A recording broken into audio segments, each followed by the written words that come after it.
walking around the ship is a lot like going through a stranger's house.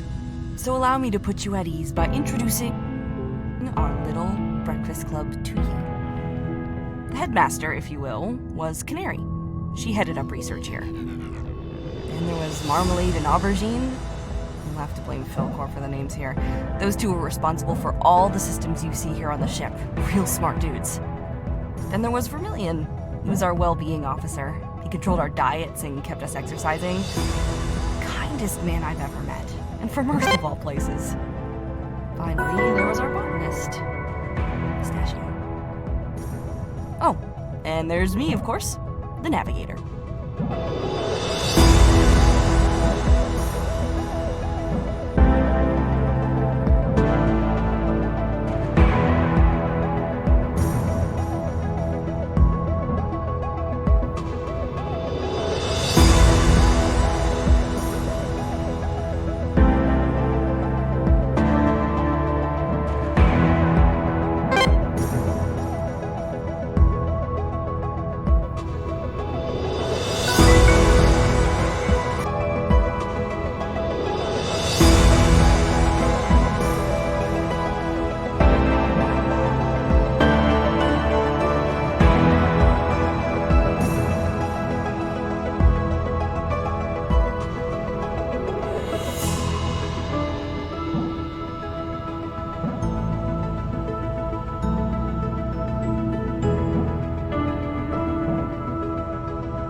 So, Pluto, despite having been here all but a single orbit, you're already making far more sense of these anchors than I ever did.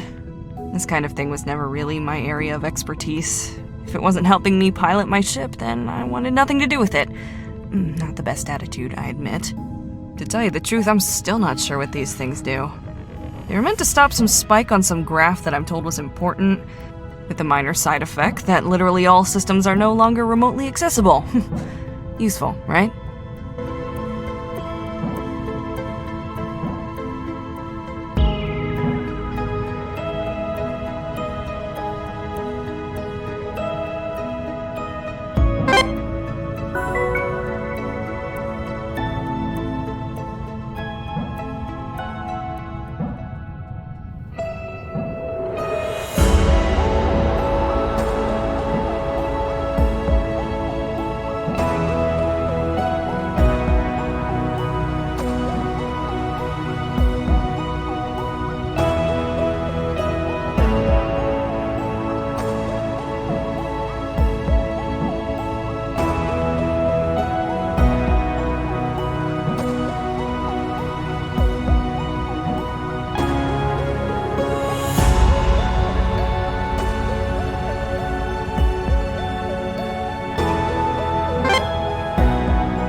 What's the first thing you noticed when you climbed aboard?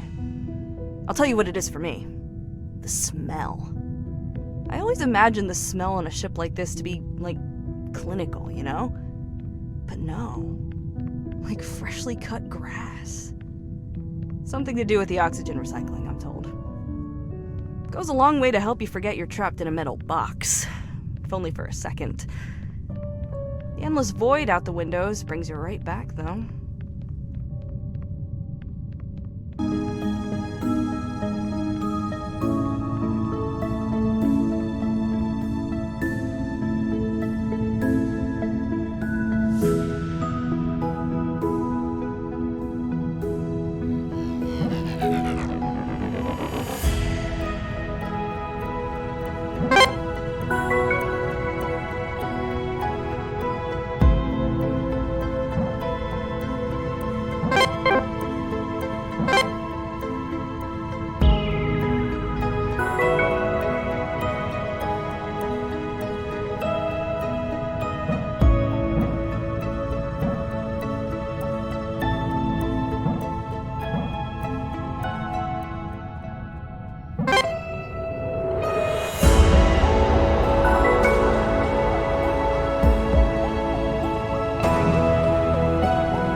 So, I've been eating emergency calorie paste for the duration of my time in this cockpit. Do you happen to know how many flavors of emergency calorie paste there are? 2. There are 2 flavors of emergency calorie paste. Initially, I figured that eating a different flavor each day was a good plan, but retrospectively, this is not the case. I now hate both equally. One of these allegedly tastes like mangoes, whatever those are. Bet you can't guess what the other is, though. I'll give you a hint. It spoils when it knows it's being eaten.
looks like you're actually getting somewhere. Go team. Every anchor you take down breathes life into my console up here. It's amazing. Currently, the bridge door is sealed off, but I think that if I get enough control back, I just might be able to force it open for you. That way, you can come up here and let me out, right? Of course, it's easier said than done, but we can cross that bridge when we get to it. Get it? Never mind.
I've been wondering, Pluto, why your hands?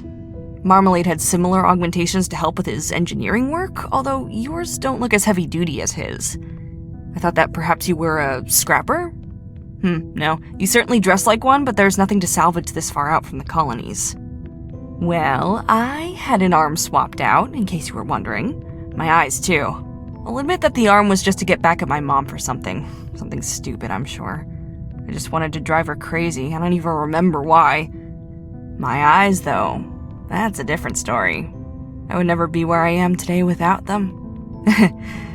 That said, maybe I should start regretting those too.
dungarees, the more I think they must be so darn comfy. I mean, why else would you choose to wear them, right? I get that. Unfortunately, dungarees aren't included in the Filament Corporation's stringent dress policy. It's been years since I last donned a pair. I find these Filament uniforms really lacking in storage capacity.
You'd think that being the sole pilot and navigator of this vessel would make me the captain, right? Well, no, sadly.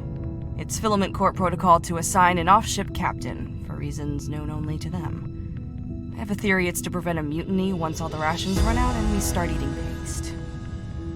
Our captain is called Swan. It's unfortunate, but the anchors seem to have completely fried all long-range comms, so we're cut off from her for the time being. She's sharp. She could have gotten us out of this, I'm sure. Oh, not that you aren't doing a fantastic job, by the way. You found it. The Alabaster's best-kept secret. The most exclusive bar this side of the firmament. You're now one of only 3 people that know of its existence. Introducing Space Drink, made by our very own Mr. Marmalade. Light and fruity, inspired by both the condiment that is his namesake and unwanted food from around the Alabaster. This is the best way to get a little morning buzz without eating into those all-valuable Philcore reward credits. Try one if you'd like, but save at least a couple for me. Ah, so you've discovered our source of gravity. Nifty, huh? It's fairly common to see big ships like ours create artificial gravity by spinning, but not us. No, we have fancy gravity. It just sits there doing its thing, and then everything goes nicely downwards, as it should. Of course, the one main drawback to a system like this is that while it's pretty hard to stop a ship from spinning, it's remarkably easy to hit a button labeled off. I was on a delivery job before joining Philcore, where someone, not me, turned off the gravity one morning as a sort of ship-wide prank. It was chaos. Stuff everywhere. The hold was a mess. It caused a lot more damage than they intended. So don't touch anything. This thing is where the ship's fuel is stored before it's piped into the reactor next door. It's lightweight and super efficient. Or so I'm told. My job is to fly this ship, not top it up. Personally, though, I think it looks a little bit like a sad bear. See what I mean? Those raised bits sticking out of the sides sort of look like eyebrows. And the bit at the front is like his... No? Not seeing it? Alright then. You may have noticed a few of these spacesuits are missing a limb or two. Philcore were nice enough to provide us with personalized suits that are cut off around our augmentations. It's so we can make better use of them outside of the ship. Pretty cool, huh? Aubergine wasn't pleased about how much his resembled a one-piece swimsuit. It's a look, for sure, but I think he rocked it. Look at all this stuff. This is basically the interstellar equivalent of living out of your suitcase. Say, did you know that Philcore sent us away with Equinox brand tea? I didn't even know that people actively chose to buy that stuff, let alone buy the crate. Look, I don't want to sound like a snob and say that brand names are always better, but when it comes to tea, they obviously are, right? Hey, this is where I took my first few steps aboard the Alabaster. My first time aboard a Philcore ship, actually. I boarded with Pistachio. We exchanged some small talk while we lugged our stuff up on the gangway together. We're both from the Firmament, though we didn't know each other from before the mission. It was only after we arrived here and had a proper chance to talk that we realized we'd actually grown up not far from one another. Different schools, though. I love this little seating area down here, but I never felt comfortable sitting here for too long. It's just too exposed for my liking. Anyone can look down at you without you knowing. The acoustics here, too, they really carry your voice. I couldn't have Canary catching wind of my misadventures. By the way, what do you think of this window? I was always pretty indifferent to it, but Pistachio, she hated it. Wouldn't like to sit down here at all. The times we did, she would carefully edge around the window to where she wanted to sit. Strangely, a bunch of Pistachio's stuff would end up down here, right in the middle of the window. But I wouldn't know anything about that.